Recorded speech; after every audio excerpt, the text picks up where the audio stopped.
Man of masses NTR తన dragon మూవీలో ఒక్కటి కాదు డ్యూయల్ రోల్లో కనిపించబోతున్నాడు. ఆ విషయంలో ఎలాంటి డౌట్లు లేవని ఫిలిం టీం ఎన్నోసార్లు హింట్లు ఇచ్చింది, ఫీలర్స్ వదిలింది. ఇక్కడ సమస్య ఏంటి అంటే మ్యాన్ ఆఫ్ మాసెస్ ఫ్యాన్స్ కి ఈ డబుల్ డోస్ సరిపోయేలా లేదా? తాత మనవడి కాన్సెప్ట్తో ఊర మాస్ ఫ్లేవర్తో మాఫియా బ్యాక్ డ్రాప్తో ఈ మూవీ వస్తోందని ప్రచారం జరుగుతోంది. కంటెంట్ ఏదైనా అయ్యుండొచ్చు, జానర్ ఏమైనా కావచ్చు. అయితే డ్యూయల్ రోల్ ఎన్టీఆర్కి కొత్త కాదు, తన ఫ్యాన్స్కి ఇదేం సర్ప్రైజింగ్ ఎలిమెంట్ కాదు. ఆల్రెడీ ఆంధ్ర వాళ్ళ నుంచి అదుర్స్, జై లవకుశ, దేవర వరకు చాలా సినిమాల్లో ఈ ఫార్ములా వాడారు. అంటే ఇద్దరు సరిపోవట్లేదని ముగ్గురు లేదంటే నలుగురు ఎన్టీఆర్స్ని రంగంలోకి దింపాలా? ఈ ప్రశ్నకి ఆన్సర్ కూడా కానే కాదనొస్తోంది. డ్యూయల్ రోల్ వేసిన డబుల్ డోస్ మిస్ అవ్వడం వల్లే ఈ సమస్య వచ్చిందా? ఇంతకీ డ్రాగన్ నుంచి ఫ్యాన్స్ ఏం కోరుకుంటున్నారు? డబుల్ డోస్ కలిసొచ్చే ఛాన్స్ ఉన్నా అది సరిపోదనే మాటకు అర్థం ఏంటి?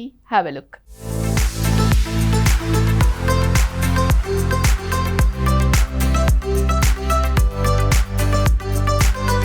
ఎన్టీఆర్ కి డ్యూయల్ రోల్ కొత్త కాదు. ఆ ఫార్ములా వాడిన ప్రతిసారి బాక్స్ ఆఫీస్ షేక్ అవుతూనే వచ్చింది. కాకపోతే ఫస్ట్ టైం ఈ ప్రయోగం చేసిన ఆంధ్ర వాలాలో మాత్రం ఇదే ఫార్ములా కలిసి రాలేదు. కానీ అదుర్స్, జై లవకుశ, దేవర అన్నింట్లో డ్యూయల్ లేదంటే ట్రిపుల్ రోల్స్ లో మ్యాన్ ఆఫ్ మాసెస్ ఎన్టీఆర్ దుమ్ము దులిపాడు.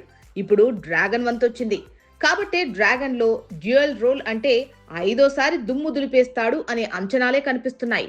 కానీ ఈ డబుల్ డోస్ చాలదనే మాట కూడా తూటాలా భయపెట్టేలా ఉంది. ఎందుకంటే ఇంతవరకు ఎన్టీఆర్ ఎన్ని సినిమాల్లో డ్యూయల్ రోల్ వేసినా ఒక పాత్రే పేలుతూ వచ్చింది, ఇంకో పాత్ర నామకే వాస్తే అన్నట్టు ఉండేది. అదుర్స్ లో బ్రాహ్మణుడి పాత్రలో ఎన్టీఆర్ పాత్ర పేలింది. పోలీస్ కావాలనుకునే దొంగ పాత్ర కూడా బాగున్నా అదుర్స్ హిట్ భారమంతా ఎక్కువగా బ్రాహ్మణుడిగా కనిపించే ఎన్టీఆర్ పాత్రే మోసింది. కట్ చేస్తే జై లవకుశలో కూడా 3 పాత్రలు వేశాడు ఎన్టీఆర్. ఇందులో కూడా అమాయకుడి పాత్ర పర్లేదు అన్నారు. విలనిజం చూపించిన పాత్రలో ఎన్టీఆర్ పర్ఫార్మెన్స్ ను అంతా మెచ్చుకున్నారు. కానీ సినిమాకు అసలు హీరో అంటే కామెడీ దొంగ పాత్రదే. ఇక దేవర విషయానికి వస్తే సినిమా అంతా తండ్రి పాత్ర మీదే నడిచింది. కొడుకు పాత్ర ఉందంటే ఉందనేలాగే కనిపించింది. అందుకే ఇంతవరకు ఎన్టీఆర్ ఎన్ని డ్యూయల్ రోల్ మూవీలైనా చెయ్యొచ్చు, కానీ వేసిన ప్రతి పాత్రకి ఈక్వల్ ఇంపార్టెన్స్, ఈక్వల్ ఎఫెక్టివ్నెస్ ఎక్కడో కొద్దిగా మిస్ అవుతూ వచ్చింది. ఆలోపమే లేకుండా డ్రాగన్ ను గట్టిగా డిజైన్ చేయాల్సిన అవసరం ఉంది. అందుకు తగ్గట్టే డ్రాగన్ లో ఎన్టీఆర్ 2 పాత్రలు ఉండబోతున్నాయని తెలుస్తోంది. ఒకటి తాత పాత్ర, ఇంకొకటి మనవడి పాత్ర. ఇక్కడే బాహుబలి ఫార్ములా వాడుతున్నాడట ప్రశాంత్ నీల్. ఇందులో ఇద్దరు బాహుబలులు తండ్రి కొడుకుల పాత్రల్లో కనిపించారు ప్రభాస్. కాకపోతే మొదటి భాగంలో ఇద్దరుంటారు, రెండో భాగంలో ఇద్దరి పాత్రలు చూపిస్తారు. అంటే 2 భాగాల కథలో 2 పాత్రలను మార్చి ఫ్లాష్ బ్యాక్ ఎపిసోడ్ పేరుతో చూపించొచ్చు. అదే ఫార్ములాని 2 భాగాలుగా తెరకెక్కే డ్రాగన్ లో చూపించబోతున్నాడట ప్రశాంత్ నీల్ టీం.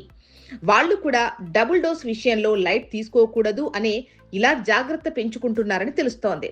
వచ్చే వారం గ్లిమ్స్ తో ఇదే విషయం తేల్చేందుకు బర్త్డే గిఫ్ట్ ను రెడీ చేసింది ప్రశాంత్ నీల్ టీం.